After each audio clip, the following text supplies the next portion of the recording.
At exactly 11:47 p.m., Detective Marcus Cole heard something slide beneath the front door of his apartment.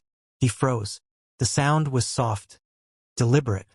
Marcus slowly approached the door, his hand resting on the pistol at his waist. Lying on the floor was a single red envelope. No stamp, no address, no fingerprints. He opened it. Inside was a white card with 3 words written in black ink. Don't go home. Marcus frowned. He looked around his apartment. I'm already home, he whispered. He rushed into the hallway. It was completely empty. The elevator display hadn't moved.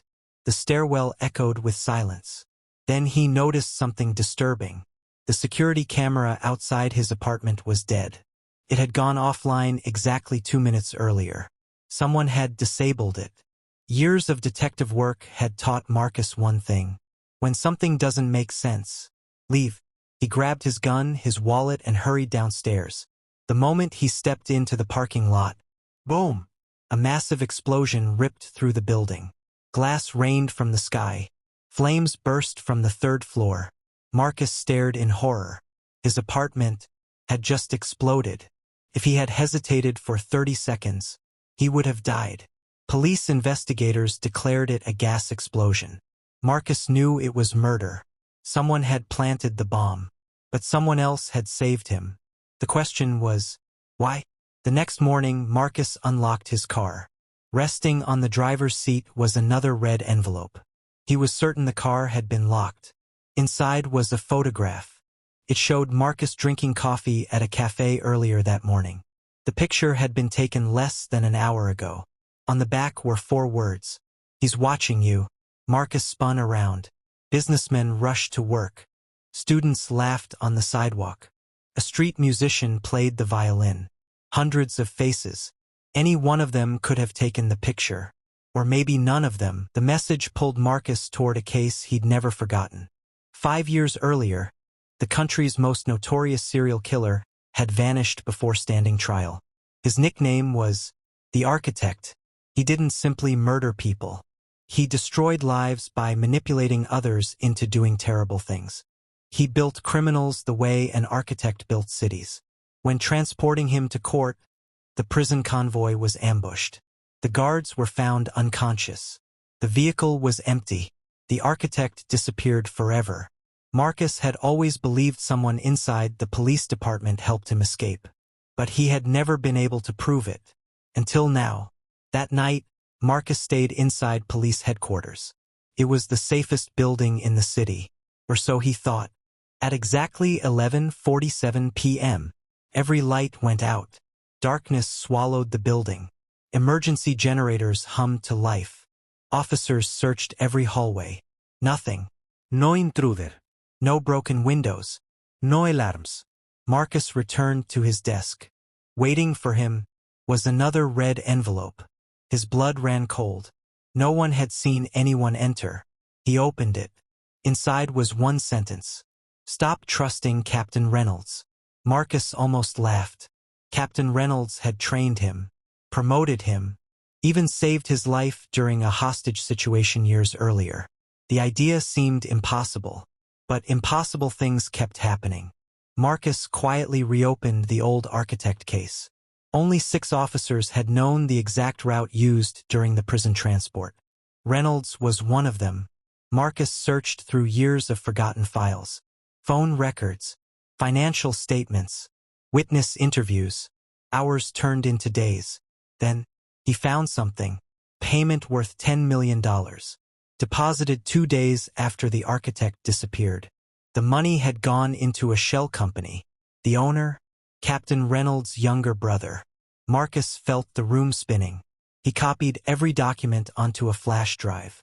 He couldn't accuse Reynolds yet, not without undeniable proof.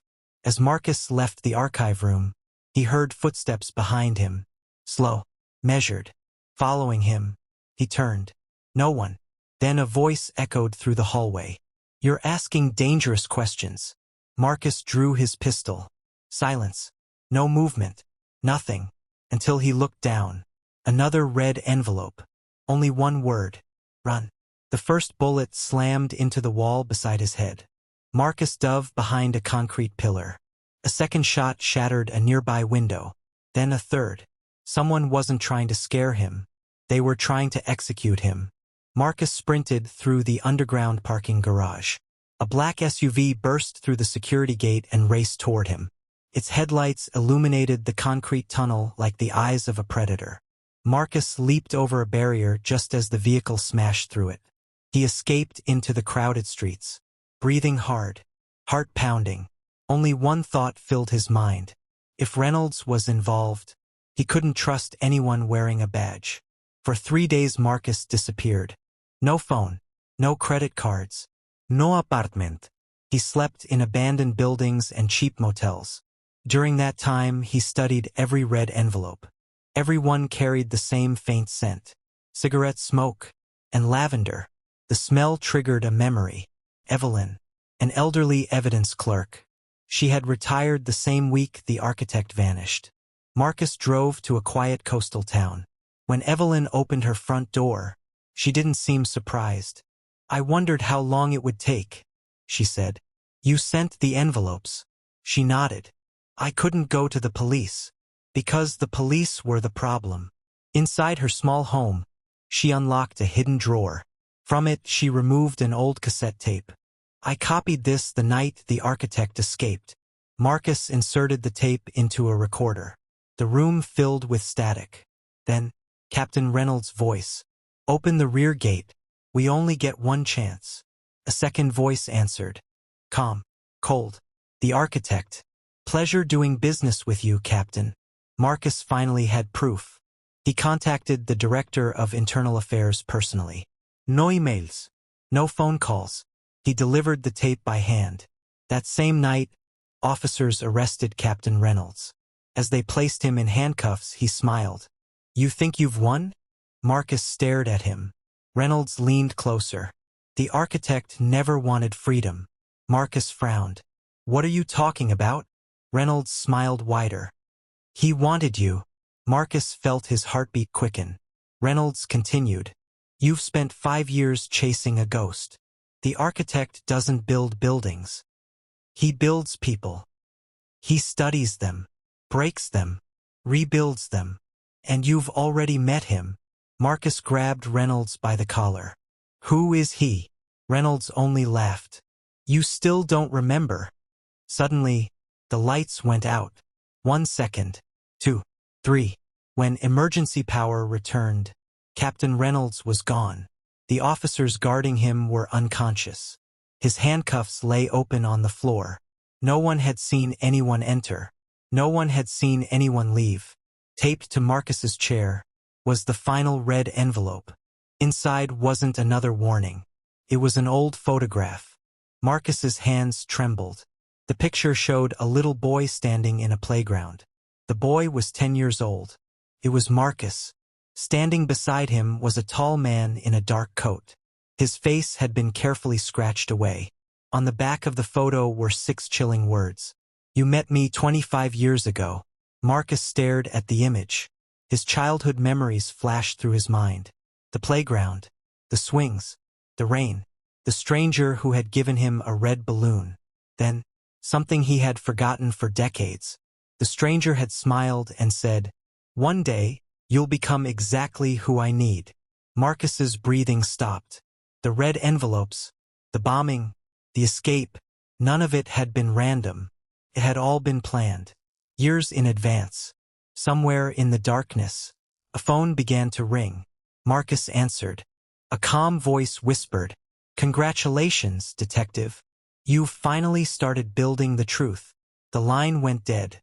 Marcus looked at the photograph one last time. Then, for the first time in his career, he realized he wasn't hunting a killer. He was trapped inside a game that had begun long before he ever became a detective. And somewhere, the architect was already planning his next move. Thanks for watching. Please like, share and subscribe for more videos like this.